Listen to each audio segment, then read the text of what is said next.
नीम का थाना नीमोद से लापता हुए 5 साल के मासूम को गुजरे हुए अभी 12 दिन हो चुके हैं, लेकिन नतीजा सिवाय खाली हाथ और आंसुओं के कुछ नहीं है। पुलिस, वन विभाग और एसडीआरएफ की टीमें जंगल छान मार चुकी हैं, लेकिन मासूम का एक भी सुराग नहीं मिला। अब परिजनों और ग्रामीणों का सब्र का बांध टूट चुका है और उन्होंने प्रशासन के खिलाफ आर पार की जंग का ऐलान कर दिया है।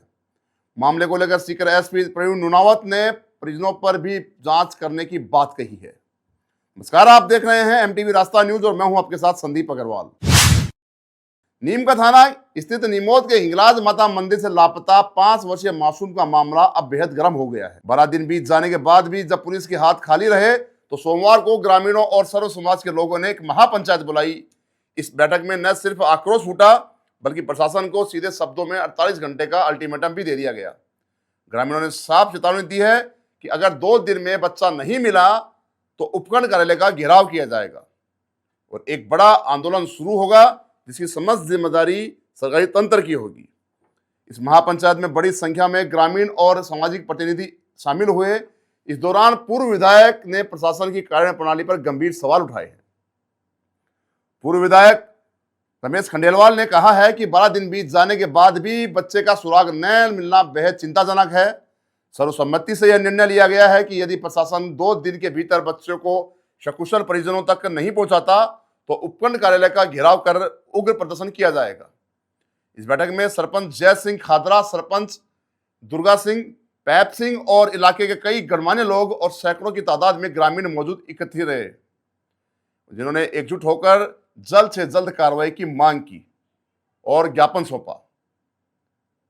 शुरुआत में आशंका जताई जा रही थी कि बच्चा किसी जंगली जानवर का शिकार हो गया है, लेकिन बच्चे के नाना ने इस थ्योरी को सिरे से खारिज करते हुए सीधे अपहरण का आरोप लगाया है। प्रशासन पूरी तरह नाकाम रहा है। यह किसी जानवर का काम नहीं है बल्कि मेरे बच्चे का अपहरण किया गया है। अगर किसी जंगली जानवर ने उसे नुकसान पहुंचाया होता तो पुलिस, वन विभाग और एसडीआरएफ के इतने बड़े सर्च ऑपरेशन में जंगल से कोई ना कोई साक्ष्य, कपड़ा या सुराग जरूर मिलता। लेकिन ताज्जुब है कि 12 दिन में एक भी सबूत न मिलना साफ इशारा करता है कि बच्चा किसी की कस्टडी में है। वाकई पीड़ित परिवार का यह तर्क प्रशासन और पुलिस की तफ्तीश पर एक बड़ा सवालिया निशान खड़ा करता है। एक तरफ जहां खाकी और रेस्क्यू टीमें दिन रात एक करने का दावा कर रही हैं, वहीं दूसरी तरफ 48 घंटे का यह टिक टिक करती घड़ी प्रशासन के लिए बड़ी चुनौती बन चुकी है।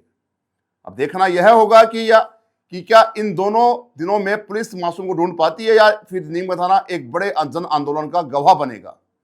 मामले को लेकर सीकर पुलिस एसपी ने बताया कि पुलिस अब हर एंगल से जांच करने लगी है। यहां पर जांच परिजनों पर भी हो रही है।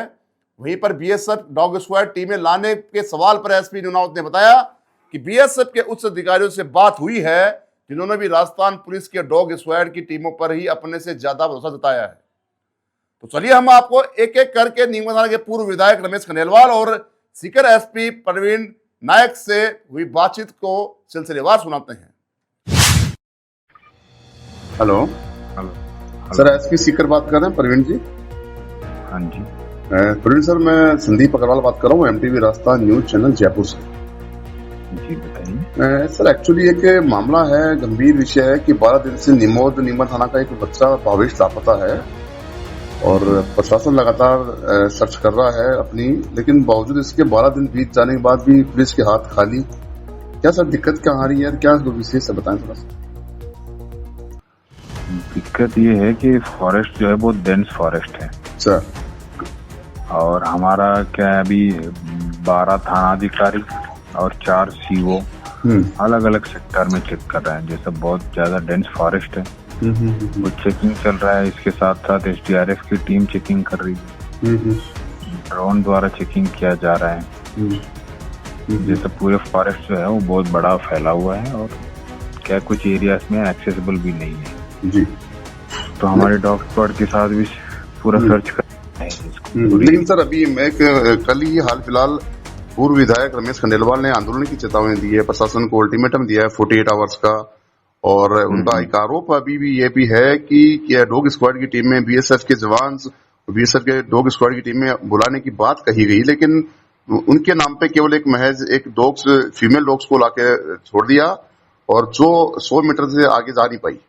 सर ये जो बात आप बता रहे हैं ना, जी। जो हमने बीएसएफ से बात किया है, हम्म।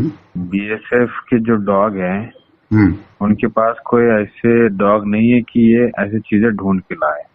हम्म। और रही बात ये है कि बीएसएफ के अधिकारियों ने ये माना है कि राजस्थान के जो डॉग है वो ऑल इंडिया डॉग मीट में फर्स्ट आया हुआ है। ठीक है। तो बीएसएफ के अधिकारी खुद बोल रहा है कि खुद राजस्थान पुलिस की जो डॉग है वो हमारे से बेस्ट है। वहीं ये है। पे सर एक तो नाम बताएं, बोलिए हाँ, सर। बताइए क्या बताऊं? उसका नाना भी प्रशासन पे सवाल उठा रहा है। हालांकि हम सब देख रहे हैं कि पुलिस मुस्तैद है और अपने तरीके से हाँ, काम कर रही है और जी जान से मेहनत कर रही है। लेकिन अभी हाल हाँ, फिलहाल 48 आवर्स का अल्टीमेटम जो दिया था वो कल हाँ। शायद समाप्त हो जाएगा, फिर आंदोलन होगा। क्या कहेंगे सर आप? नहीं, हम क्या करेंगे? हम हमारा तो पूरा एफर्ट्स चल रहा है। हम्म। और भी पुलिस हम क्या फोर्स कर सकते हैं? किसी को कुछ बोल सकते हैं? जी जी जी जी। हम तो किसी को कुछ बोल नहीं सकते ना, हम कि आप करो या नहीं करो। हमारा वो तो उनका है। हम हमारा एफर्ट तो 100% है। हम हमारे एफर्ट से और हमारे प्रयास से तो बहुत अच्छे चल रहा है। लेकिन अभी वो इतना घना जंगल है, अगर आप खुद जाके देखोगे तो पता चलेगा कितना डेंस फॉरेस्ट है वो। लेकिन सर मैं बताऊं आपको, चर्चाएं ये भी हैं कि पुलिस केवल और केवल दो चीजों को एंगल मान रही है, दो एंगल से जांच कर रही है। पहला जानवर अपहरण, दूसरा साधु जो भी वहां पे मौके में मौजूद थे उनको लेकर। और आरोप ये भी है पुलिस पे कि साधुओं को लिया गया हिरासत में, लेकिन नॉर्मल पूछताछ के बाद छोड़ दिया गया, सख्ती नहीं की गई। वहीं पे एक एंगल ये भी चर्चा का विषय बना हुआ है कि क्यों न चर्चा एंगल जो है पुलिस जांच का वो परिजनों को भी एक इसमें इन्वॉल्व किया जाए। हो सकता है शायद कि परिजन कोई शामिल हो इसमें। नहीं, परिजन शामिल हो तो ये तो अब तक तो फैक्ट आया नहीं। अगर आपको लगता है कि इसकी मदर ही इनको कुछ कर दिया है तो फिर आपने जो पॉइंट बताया वो हम इस पे भी इन्वेस्टिगेट करेंगे, अगर परिजन ही कुछ कर दिया हो तो। लेकिन जो साधु वाला जो एंगल है, जो साधु वाला जो एंगल है उस पे इन्वेस्टिगेट हो गया है पूरा। अब वो जो उस पे कुछ निकला नहीं है कि साधु ने कुछ किया है इसके साथ, जबकि वो प्रेसिडेंट ऊपर ही था। बिल्कुल, तो वो कैसे बोल सकते हैं कि वो उसको लेके चला गया? सर मैं बीच में बात काटूं आपकी कि ये परिजनों वाला सवाल जो मैंने किया आपसे वो इसलिए जरूरी हो जाता है कि आए दिन हम लिखते रहते हैं, देखते रहते हैं कि तांत्रिक क्रियाओं के माध्यम से, इश्कबाजी के चक्कर से कहीं ना कहीं बच्चों की बलि तक दी जाती है। ऐसी कई खबरें सामने आई भी हैं। तो पुलिस को लगता है कि उस एंगल से भी जांच की जानी चाहिए। नहीं, वो तो करेंगे जरूर। आपने जैसा बताया, आपने परिवार के बारे में बोला है तो परिवार के ऊपर भी जांच करेंगे। Okay sir, thank you sir, thank you जुड़ने के लिए। कि 12वां दिन निकल चुका है आज और आपने अल्टीमेटम दिया 48 आवर्स का और चेतावनी भी दी है कि यदि अब नहीं किया गया पता तो आंदोलन किया जाएगा, है ना? बिल्कुल भाई साहब, हमने कल ज्ञापन भी दिया इसके बारे में। और ज्ञापन देने के साथ साथ हम ये कह रहे हैं 2-3 बातें। ये जो है ये बार बार जो है प्रशासन और पुलिस काम कर रही है, इसमें कोई दो राय नहीं। लेकिन इनका जो सोच है ना, जो दिशा है इनकी इन्वेस्टिगेशन की, वो हिंसक पशुओं पे ज्यादा है। जबकि हम ये कह रहे हैं हमने पूरी खोज कर ली, आसपास से सबसे वो कर लिया। ये जो पद चिन्ह पे चलने वाले जो ये अपने बावरिया वगैरह इनको भी ले गए, इनको भी ले गए। अगर कहीं भी थोड़ा सा भी अवशेष होता उसका, या कोई कपड़े होते या कोई निशानी होती या ब्लड पड़ा होता, तो रास्ते में अक्सर जहाँ से लेकर गए हैं वो तो मंदिर के पास से लेकर गए जिसको उसको बच्चे को गायब जहाँ से किया है। तो वो तो अगर बाई द वे हिंसक पशु लेता तो वहाँ नाड़ पकड़ के ही तो ले जाता। वो तो ब्लड, नौजवान बच्चा था, ब्लड तो आते ही आते 5 साल का बच्चा, तो वो ब्लड भी नहीं आए, घसीटने के निशान भी नहीं है। और फिर एक बात और है कि सुबह के वक्त जब दिन में 7 बज रहे थे, उस वक्त पक्षी वगैरह उसको बघेरे को देखते ही बोलने लग जाते। वहाँ बहुत है ये पक्षी वगैरह, सांड भी है, जंगली जीव भी है, बंदर भी है जो अक्सर डरते हैं इनसे। तो कोई आवाज नहीं निकली। इसका मतलब, और ये लोग गुफा भी देख आए हम लोग चेक करके, पूरी टीम लगी है इलाके की और सब कुछ। हमें ये लग रहा है कि उस बच्चे का 100% किडनैप किया गया, ऐसी मान्यता है गांव के लोगों की, खोजियों की, सबकी। तो ये उस दिशा में एक सवाल मेरा ये रहेगा कि ठीक है, आपने बताया तमाम एंगल को लेकर पुलिस जांच कर रही है, प्रशासन सतर्क है, मुस्तैद है, बावजूद इसके नहीं मिल पाया, वो एक अलग चीज है। लेकिन चर्चाएं हैं कि हाल फिलहाल नीम मैदान क्षेत्र से कि परिजनों पर भी जांच होनी चाहिए, उस एंगल से भी जांच करनी चाहिए पुलिस को, क्या लगता है आपको? करनी चाहिए। अगर परिजन कोई बाय द वे ऐसा है तो उसकी भी, लेकिन परिजन जो ऊपर तो कोई गया कि नहीं गया, ये सुबह जो बच्ची गई लेके और ये वहां पे गए, हो सकता है निकट के रिलेटिव्स वगैरह ऐसी कोई बात हो तो वो भी देखो आप। लेकिन मेरा जो कहना है, आप एक मिनट सुनिए जरा, कि वहां पे एक बार आवाज बच्चे के मुंह से निकली, जब बच्चे ने आवाज मारी लाला, उसको लाला बोलती थी, तो लाला, तो उसके मुंह से एक बार आवाज निकली माँ, और उसके बाद आवाज नहीं निकली। तो उसके बाद आवाज नहीं निकली, इसका मतलब उसका मुंह बंद करके ऐसी मान्यता है। तो नंबर 1 तो टावर, उस टावर पे उस वक्त कितने टेलीफोन कौन से काम कर रहे थे, और उनको सबको सर्विलांस पे लेके उनको कलेक्ट करके उन लोगों को अगर वो एक्शन लिया जाए जो उससे रिलेटेड टावर जो भी है, नंबर 1, बाहर के नंबर भी होंगे। फिर उधर रास्ते हैं 2, बलेश्वर उतरने के और दरीबा उतरने के, तो उन रास्तों से भी जा सकते हैं। सामने का रास्ता पौन 1.5 घंटे से आदमी नीचे नहीं उतर सकता, तो 1.5 घंटे में आखिर जो है, यहाँ तो होता तो यहाँ तो पकड़ा ही जाता अपने सामने, तो वो पीछे ही उतरा है अगर उतरा है तो।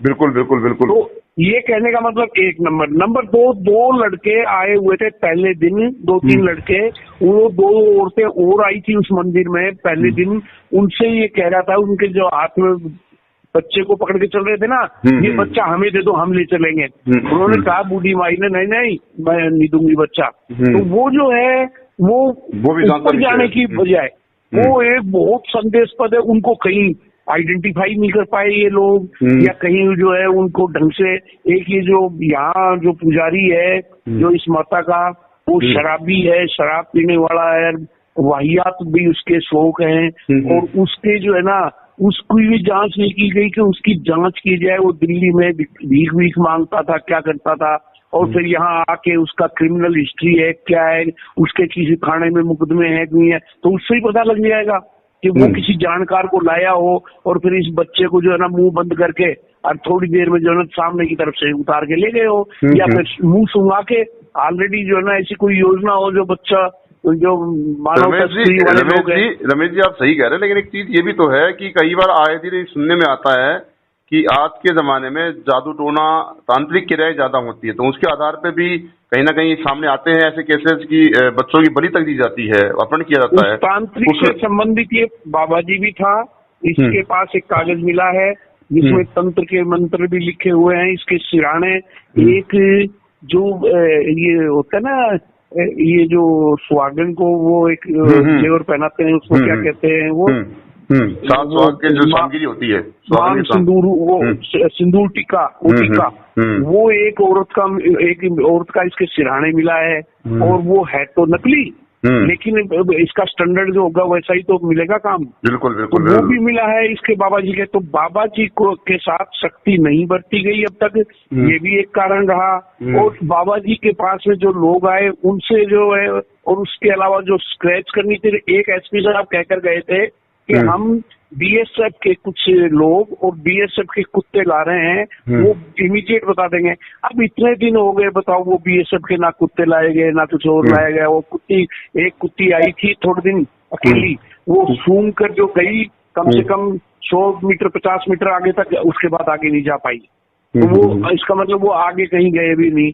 तो पूरी सारे सर्कमस्टांसेस को देखते हुए ये महसूस हो रहा है कि किडनैप की लाइन प्लस में पुलिस को जो है ना अपनी दिशा इन्वेस्टिगेशन की बदल कर भी सख्ती से काम करेंगे तो ये बच्चा मिल सकता है। बिल्कुल बिल्कुल। लेकिन एक एंगल जो है, जो चर्चाएं हैं, वो भी ये भी हो सकता है कि क्यों ना पुलिस को अपनी जांच का एक एंगल परिजनों पे भी डाला जाए, या फिर उसके आधार पर जांच की जाए, जिससे कि ये खुलासे हो सके। क्योंकि जिस प्रकार से आए दिन सूचनाएं मिलती रहती हैं, खबरें चलती रहती हैं, उसके आधार पर ये हो सकता है कि ऐसा नहीं हो, लेकिन हो सकता है कि कोई परिजन ही इसका खास अपना ही इस मामले में पूरे में शामिल हो। तो उनकी भी इन्वेस्टिगेशन, उनकी भी जांच की जाए कि उन्होंने उस टावर से किस जगह बात की, किस जगह बात उनकी हुई है, बाहर के परिजन की बात उस टावर पे मौजूदा जो 2-3 औरतें थी और उनके साथ में जो और भी थी उनसे बात हुई है क्या, इस पे भी देखा जाए। बिल्कुल बिल्कुल बिल्कुल आप बिल्कुल सही कह रहे हो। तो अब क्या रमेश जी, क्या लगता है कि जैसे कि आज आपने कल अल्टीमेटम दिया था, तो क्या अल्टीमेटम पूरा होने के बाद होगा आंदोलन? नहीं, हम ये सर्व समाज के लोग हैं, उसमें मैं अकेला नहीं हूँ। वो एक संघर्ष समिति बनी है कि ये बच्चे को, भागेश को वापस लाए, संघर्ष समिति नीमका थाना की। वो मिलकर के फैसला करेंगे साहब। हम लोग तो शांति प्रिय आंदोलन करने वाले हैं, इसलिए वरना तो मुख्यमंत्री के यहाँ अड़ जाते अभी जाके। और वो आए हुए हैं, आने की तैयारी है कल में। वो क्या नाम है उसमें, यज्ञ में। तो वो, लेकिन हम किसी भी विध्वंसक गतिविधियों में वो पार्टिसिपेट नहीं करना चाहते। ये करना चाहते किसी एनी हाउ ये बच्चा मिल जाए। बिल्कुल बिल्कुल बिल्कुल, तो धन्यवाद। पूरा इलाका इसमें इसको लेके आक्रोशित है। बिल्कुल बिल्कुल, बहुत बहुत धन्यवाद रमेश जी आपका जुड़ने के लिए। जी सर। आज प्रशासन को हमने ज्ञापन भी दे दिया है और प्रेस अल्टीमेटम दिया है 24 घंटे का, 48 घंटे का। और क्षेत्रीय जनता 15-20 गाँव की सर्व समाज में बहुत भारी आक्रोश है। और एक ही बात है सर्व समाज की, हमें भावेश चाहिए, इसके नीचे कोई समझौता नहीं। हम कुछ नहीं चाहते, हमको सिर्फ बच्चा चाहिए। 48 घंटे में यदि प्रशासन कोई कार्रवाई नहीं करता है तो आंदोलन को उग्र रूप दिया जाएगा और कम से कम हजारों की संख्या में धरना देंगे। और धरना जब तक जारी रहेगा, जब तक भावेश नहीं ला कर देंगे, तब तक धरना समाप्त नहीं होगा। और ये सर्व समाज में बहुत भारी आक्रोश है और प्रशासन ने जो ढिलाई कर रखी है उसके प्रति भी बहुत भारी आक्रोश है। हमने प्रशासन को पहले बता दिया था, जो एंगल चेंज करने हैं, डॉग लेने हैं, वो स्क्रैच वाले लेने हैं, मोबाइल कॉल डिटेल निकालनी है, कोई कार्रवाई नहीं हो रही। किसी भी एंगल पर जा कर के 48 घंटे में हमें भावेश चाहिए। सर्व समाज और जनता बहुत आक्रोशित है और इसके शांतिपूर्वक धरने के बाद भी कोई काम नहीं होगा तो उसका अंजाम प्रशासन भुगतेगा। ठीक है। एक तरह से हम लोगों ने सूचना भी दे दी, जिसको ये सूचना माने प्रशासन, चाहे ये इसको अल्टीमेटम माने। अगर 48 घंटे में भी कोई कार्रवाई नहीं की गई तो वहाँ घेराव करेंगे एसडीएम कार्यालय का और वहाँ धरना देंगे। हम धरना शांतिपूर्वक देंगे, हम शांति प्रिय लोग हैं। लेकिन उसके बाद में भी अगर कोई गलत हरकत होती है या कुछ भी होती है तो ये जिम्मेदार है, हम लोग जिम्मेदार नहीं रहेंगे। इसलिए मैं प्रशासन से कहना चाहूँगा, आपके पास 48 घंटे हैं, भावेश चाहिए, इसके नीचे कोई भी समझौता स्वीकार नहीं है। ठीक। तो सुना आपने कि भावेश को खोज पाने में नाकाम पुलिस के प्रति ग्रामीणों में किस कदर रोष व्याप्त है। वहीं पर आपने ये भी सुना कि पुलिस अधीक्षक सीकर ने मामले में क्या कुछ कहा। अब सवाल यही है कि आखिर भावेश को जमीन खा गई या फिर आसमान निकल गया। कौन है इस पूरे प्रकरण के पीछे? क्या उन साधु संतों का कारनामा है या फिर इस पूरी घटना के पीछे छुपा कोई अपना है? ये अब जांच में ही साफ हो पाएगा। इस खबर पर हमारी नजर लगातार बनी हुई है। पल पल की अपडेट पाने के लिए लगातार जुड़े रहिए एमटीवी राजस्थान न्यूज के साथ। मैं संदीप अग्रवाल, नमस्कार। हम लाते हैं आपके लिए ताजा और विश्वसनीय समाचार। एमटीवी राजस्थान न्यूज, देश की अपनी आवाज।